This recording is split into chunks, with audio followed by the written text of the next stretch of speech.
example 2. So example 2 builds on the remainder theorem, and we add the factor property, which is sometimes called, oh, actually I want to get back, not the factor property, I want to get to the factor theorem. So the factor theorem and the remainder theorem are basically the same thing, in that the factor theorem says if you do the remainder theorem and you get a remainder of 0, meaning there is no remainder, well, that makes whatever you're dividing by a factor. Because anytime you have no remainder, then it's a perfect factor. So when we look at example 2 here, well, that's example 3. There's example 2. Which binomials are factors? We can either use synthetic division or we can use the factor theorem and remainder theorem to check it. Now for A, I'm going to call this P of x. Let P of x equal that whole thing. I'm going to use the remainder theorem and the factor theorem for A because I believe that when it's 1, it's really quick to do. So if I plug in -1, can you see that you would get -1 minus 6 minus 5 plus 12, and it's equal to 0. And since it's equal to 0, you can say that x plus 1 is a factor. Woohoo! That's exciting. So we use the remainder theorem for A. We were dividing by x plus 1, which meant we could plug in -1. I plugged in -1 into this for every x, evaluated it, I got 0, meaning that there would be no remainder. And whenever your remainder is 0, that tells you that what you divided by is a factor. So for in B, I'm looking at B and I'm going, ooh, plugging in a 3 might be bigger numbers. This might be somewhere that I might like to use synthetic division. So I would put a 3 outside here, bring down the 1, 3, -3, -9, -4, -12, 0! That means x minus 3 is a factor. This is getting really exciting.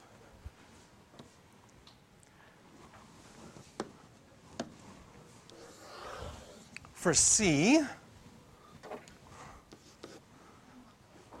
we're dividing by x minus 4, so I think I would like to use synthetic division again.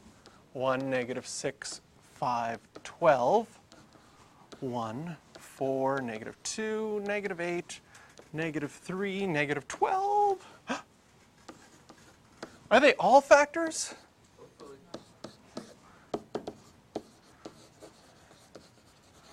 So x minus 4 is a factor. And in D, which is a -4 out in front, 1, -6, 5, 12. 1, -4, -10. 40, we're on such a good streak. 45. -1, 80. It's a factor. Is it 0? It looks like it. Looks like it's close. No.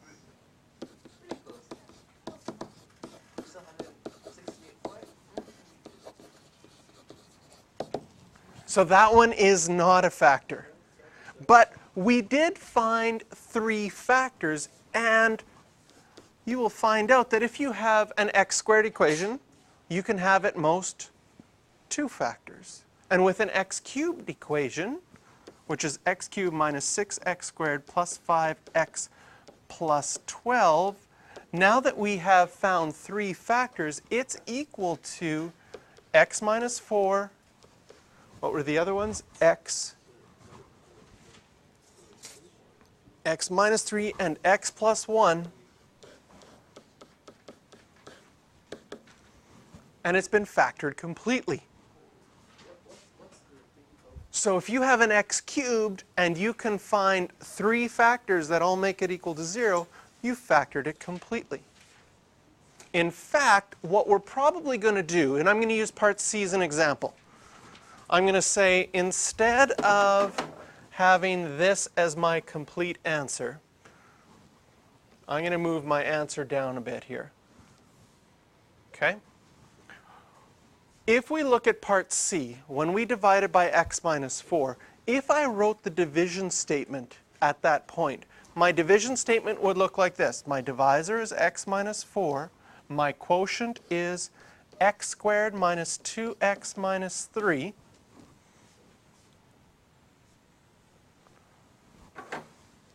And then, that's something you already know how to factor. Is it x minus 3x plus 1? It is. So if you could find one factor and use synthetic division, maybe you could factor it completely. But in this one, we found out that 3 of them were factors and 2 were not.